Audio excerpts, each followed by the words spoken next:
My name is Omar Khan. I'm from Chicago, and I'm Muslim. Back in 2015, when I was in middle school, I was constantly bullied for my faith. People would hurl insults at me, calling me a terrorist and other horrible names. But no one was as cruel as these two bullies, Brandon and Tyler. They took things to an extreme. They did more than just name-calling. They humiliated me by yanking my pants down in public, beat me up, chased me through the halls, shoved me into lockers, and even dunked my head in toilets, all because I was Muslim. I had a few friends who weren't Islamophobic, but when they saw me getting bullied, they never really stepped in to help. Now, let me get straight to the point of this story. It was early December, and winter was creeping in. My parents had no big plans for the weekend, so they decided we should take a trip to our country house in the Wisconsin woods. I invited my best friend Caleb to come along, since we had been close for years. We left the city around 6 p.m. on Friday and arrived at the house somewhere between 8:30 and 9 o'clock. Once we got there, we unpacked, took off our shoes, changed into our nightclothes, brushed our teeth, and went to bed. My parents stayed in their room, while Caleb and I shared another. The next morning, after breakfast, Caleb and I decided to go geocaching. Our house was right next to a state forest, full of hiking trails, making it a perfect spot for our favorite hobby. We had been doing it since first grade, and we still loved it. Before we left, my parents set a rule: we could go, but only for a maximum of 4 hours. With that, we grabbed our gear and set off. An hour and a half into our hike, we had already found 4 or 5 hidden treasures. Each time, we wrote our names on the log sheet, swapped out small trinkets, and carefully placed everything back where we found it. Eventually, we reached a waterfall. The sight was breathtaking. Our next cache was just 0.4 miles away. As we walked along the trail, chatting and scanning for the next geocache, an eerie, beast-like sound came from behind us. We spun around, and what we saw was more terrifying than anything from a horror movie. 2 people stood there. Take a guess who it was. Brandon and Tyler, my worst bullies from school. How in the world were they here? Did their families also have a place nearby? Had they followed us? The whole thing felt impossible. There was no way they had come on their own. They were the same age as me, just middle school kids. My brain was still trying to process it. I looked at them and demanded, "What the hell are you two doing here? How did you even find us?" Brandon smirked and replied, "You really thought you could get away from us? Think again." I remember his words crystal clear. My gaze shifted down, and that's when I saw it. A large knife in Brandon's hand. My stomach twisted in fear. Before I could react, Tyler lunged at me. I barely had time to move before he grabbed me from behind, locking me in a grip so tight it was impossible to escape. He was dragging me somewhere. We were heading straight for the waterfall's edge. There were no guardrails, nothing to stop us from plunging into the deep, rushing water below. Panic surged through me. Was he actually planning to kill me? I didn't want to find out. Behind me, I heard Caleb screaming for help. I twisted my head and saw Brandon holding him hostage, pressing the knife to his neck. Both of our lives were in danger. I was now standing right at the edge of the drop. Still struggling against Tyler's iron grip, I heard him start to speak. His words were burned into my memory. "This is what you get," he snarled. "You terrorists killed my great-uncle on September 11th. His voice was shaking with fury. I begged him to let me go, pleading that my family and I were born in America, that we weren't like the people he hated. But he didn't care. His grip stayed just as tight, his rage burning stronger than ever. I started crying, screaming like a terrified child, desperate for him to release me. But he didn't. You know that moment in movies when the hero gets saved just in time? That's exactly what happened. Out of nowhere, gunshots echoed through the forest. All of us froze. Tyler's grip on me loosened, and I collapsed to my knees, gasping for breath. We turned to see a hunter running toward us, a rifle in his hands. His voice thundered through the woods. "Let them go," he shouted again and again, his face twisted with anger. He was just a few feet away now. His voice rang out one final time, filled with raw fury. "Get the hell out of here. Now." He was talking to Brandon and Tyler. Without hesitation, they turned and bolted, disappearing into the trees. The hunter then slowly approached us and asked if we were all right. We assured him that we were fine and thanked him for saving us. He then asked who those two punks were. We told him the truth, that they were my school bullies and had somehow managed to follow us all the way from the city to upstate. The man was stunned by this revelation.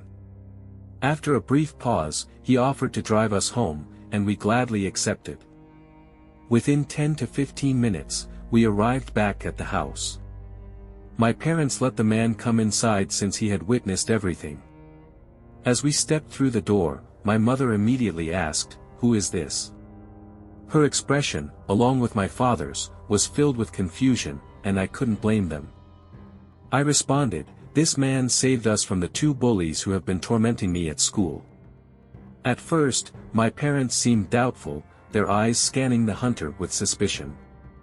But once we explained everything in detail, their expressions shifted from skepticism to sheer horror.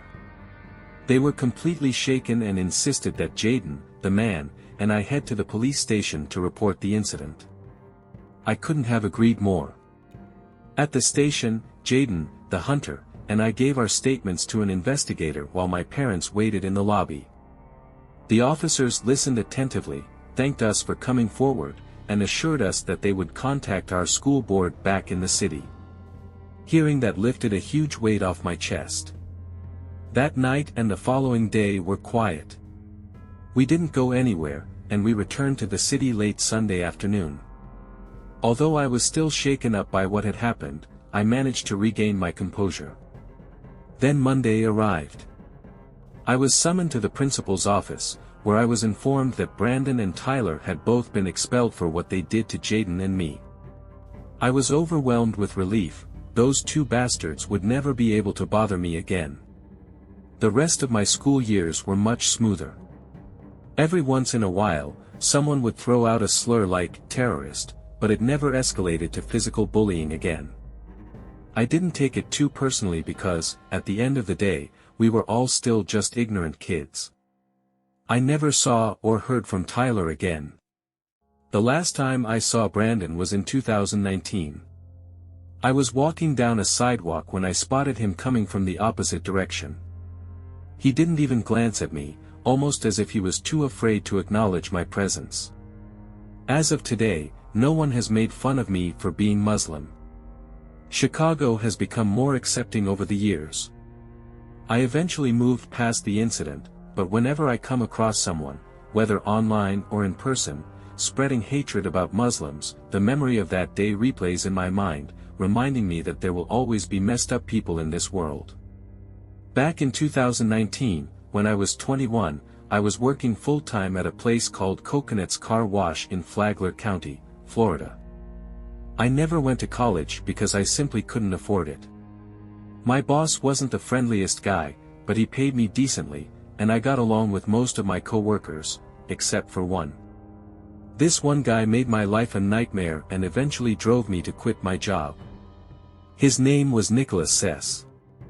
He was 25 years old and started working at the car wash at the beginning of that year. At first, he seemed like a normal, polite guy.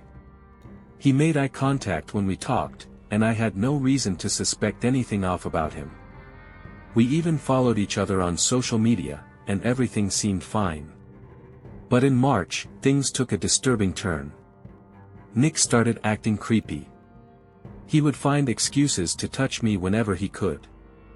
He always claimed it was accidental, but I wasn't stupid, I knew he was lying. On top of that, He constantly messaged me on Instagram, pestering me to go out with him. I repeatedly told him I wasn't interested, but he refused to take the hint. Work became unbearable. I felt unsafe every time he was around. I tried to bring it up to my manager, but he was dismissive and told me to handle my own problems. I had no one to turn to. My parents weren't exactly loving, and I didn't have enough money to see a therapist. My other coworkers either brushed it off or claimed they were too busy to get involved. I was completely alone. Nick's behavior escalated. He started harassing me on social media, sending me unsettling love notes. Then one night, it all reached a terrifying peak. I had just gotten out of the shower and was wearing a bathrobe when I happened to glance out my window. The shades had been left open. I turned away for a second, but when I looked again, my blood ran cold. The dim glow from the streetlights revealed a horrifying sight. Nick was outside my house, sitting on what I assumed was his bike. The moment he realized I had seen him, he pedaled away into the darkness. How did he even know where I lived? I had never given him my address. We had never spent time together outside of work. That was the final straw. I grabbed my phone and blocked him on everything. Then, I emailed my boss and quit on the spot. I had complained about Nick multiple times, and my concerns had been ignored. The only way to end this was to remove myself from the situation. After sending the email, I went to bed, hoping this nightmare was over. But it wasn't. It only got worse. The next morning, I woke up to an avalanche of Instagram messages from an account I didn't recognize.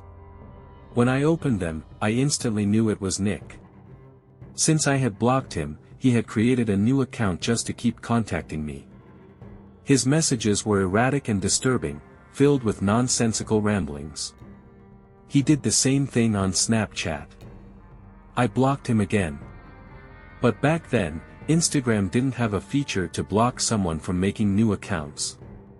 For the next 2 days, he kept creating more profiles, and I kept blocking them. At that point, I wasn't even surprised anymore. He had become a full-blown stalker. I finally decided to deactivate my social media accounts entirely. Then came the night that changed everything. There was a knock at my front door. My stomach dropped. It had to be Nick. I crept over and peered through the peephole. It was him. I didn't say a word. I didn't want him to know I was home, even though my car was in the driveway and the lights were on. He knocked again. And again. Then he spoke. "If you don't open this door and give me an explanation, we're gonna have a problem."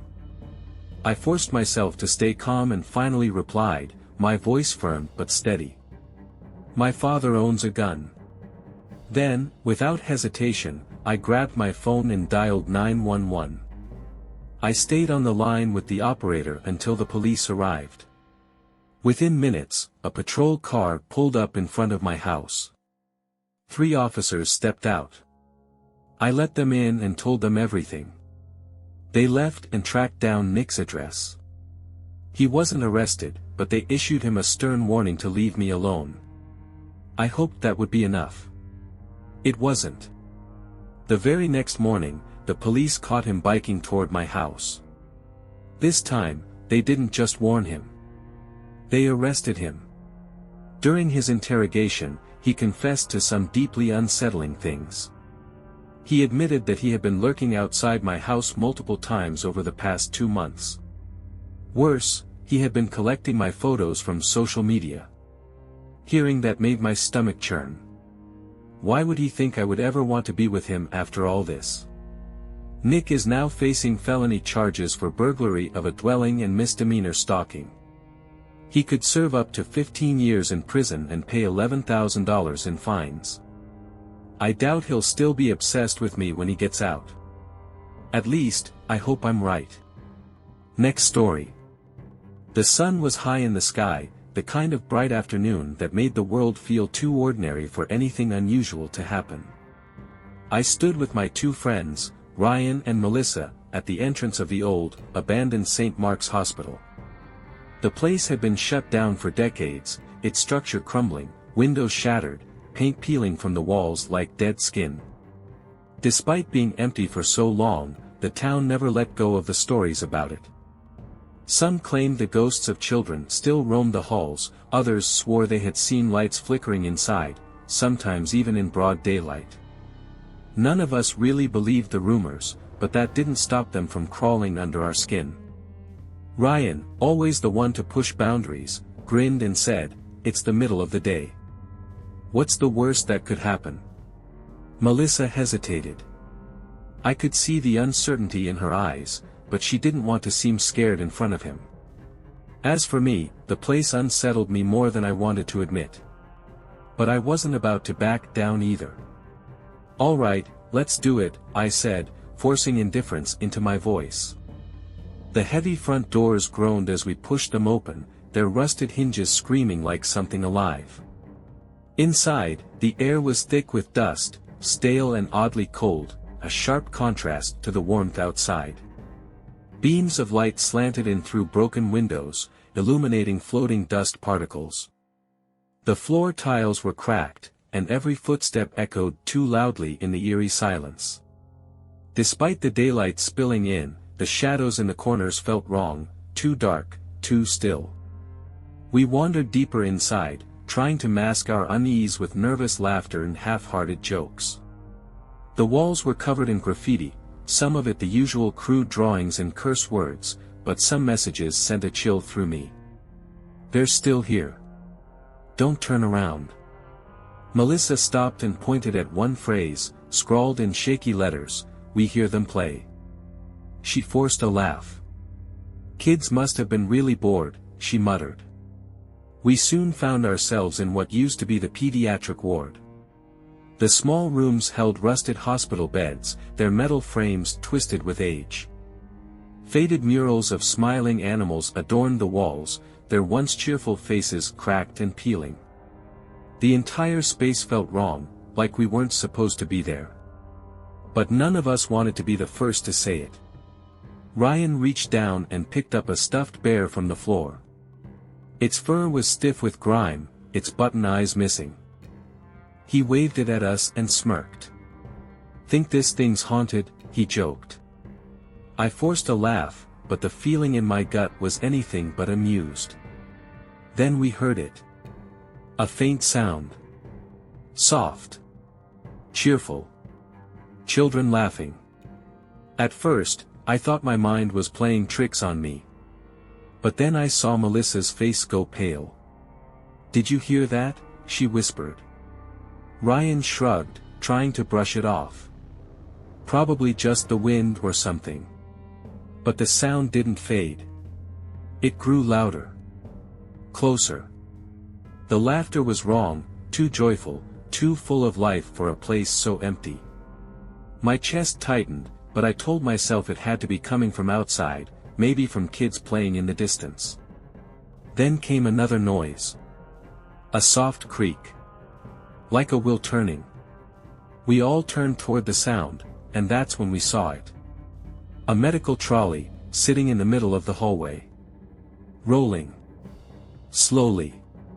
Its wheels squeaked with every inch it moved, until it stopped just a few feet from us. None of us had touched it. No breeze had passed through. The hallway was still. And yet, the trolley had moved. It stopped right in front of the door we had entered from. Blocking our way out. I froze, my mind scrambling for an explanation. Maybe the floor was uneven. Maybe it had been sitting at an angle and finally slid forward. But no, that didn't make sense. Ryan took a step toward it, forcing a scoff. "All right, who's messing with us?" His voice was steady, but I could hear the doubt creeping in. He grabbed the trolley and tried to shove it aside. It didn't move. It was like it had fused with the floor. Ryan stepped back, his confidence fading fast. Then, the laughter started again. But this time, it wasn't distant. It was close. Too close. It came from the rooms around us, from the hall, from nowhere and everywhere at once. Light footsteps pattered against the floor. We saw nothing. "Let's go," Melissa whispered, her voice barely more than a breath. "This isn't funny anymore." We turned to leave. The trolley still blocked the door. Ryan shoved it again, this time with more force. It wouldn't move. Then, the voices started. "Come play with us." A child's voice. Sing song. Sweet. I couldn't tell where it was coming from. Another voice joined in, this one quieter, almost a whisper. "We've been waiting for you." My pulse pounded in my ears. I turned to Ryan and Melissa. The fear on their faces told me they had heard it too. This wasn't the wind. This wasn't the building settling. Something was here. The laughter warped into giggles. The giggles turned into whispers. Then, crying. Soft, sorrowful wails. All around us. The sound swelled, pressing into my skull until I could barely think. It wasn't just noise, it was a presence, something forcing itself into my mind, wrapping itself around me like cold hands. Ryan grabbed my arm, his grip tight, his breath coming in sharp gasps. "We have to find another way out," he whispered, his voice barely audible over the chaos in my head. We ran. It didn't matter where, we just needed to get away.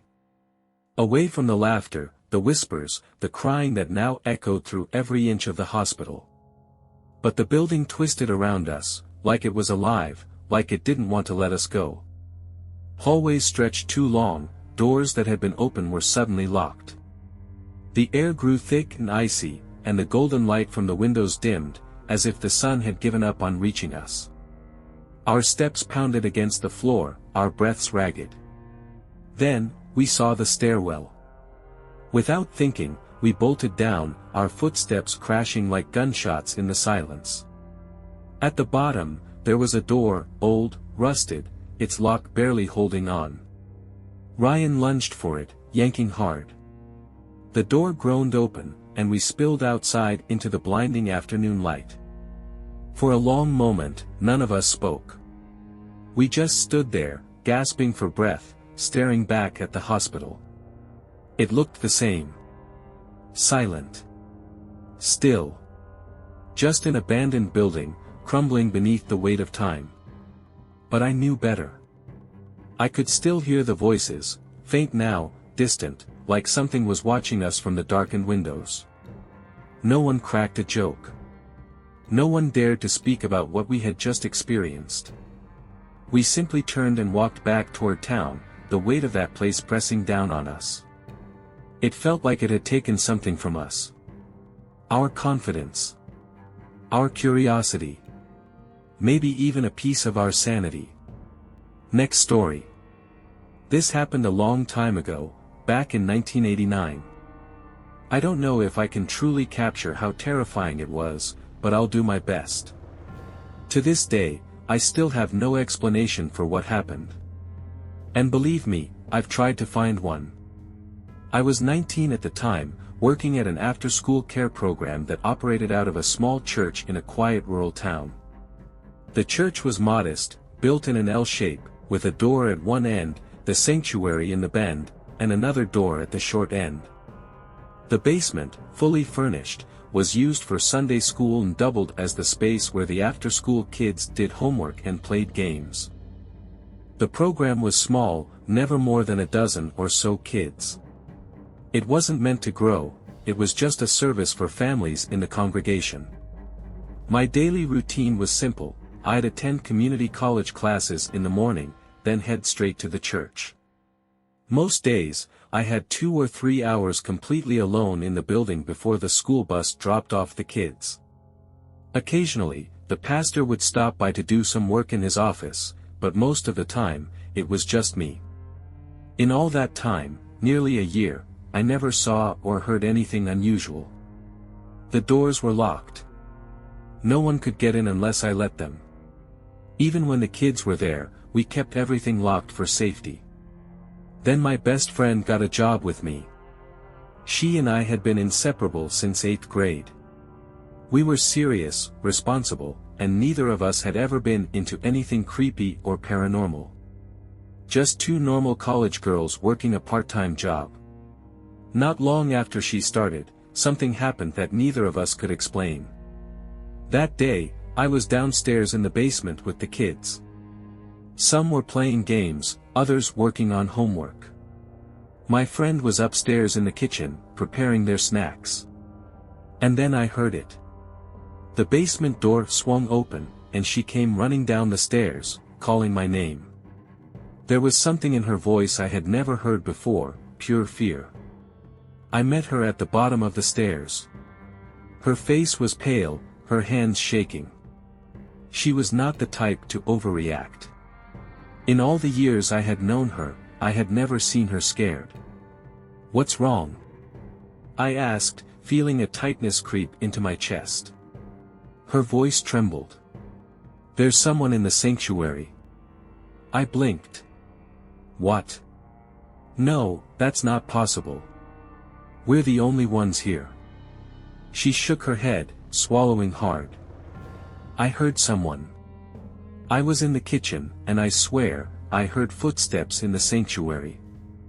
I thought maybe it was you, but when I turned, I saw something. I don't know what it was." A chill ran down my spine. The sanctuary was right next to the kitchen, just on the other side of the wall. If there was someone up there, they had been inches away from her. But that was impossible. The doors were locked. I tried to reassure her. "Maybe you just imagined it. Old buildings creak." "I didn't imagine it," she snapped, her voice barely above a whisper. "There's somebody up there. Moving. Watching. I know what I heard." My gut twisted, but I was young and stupid. I told her to stay downstairs with the kids while I went up to check. She grabbed my arm. "Don't." But I was already heading up the stairs.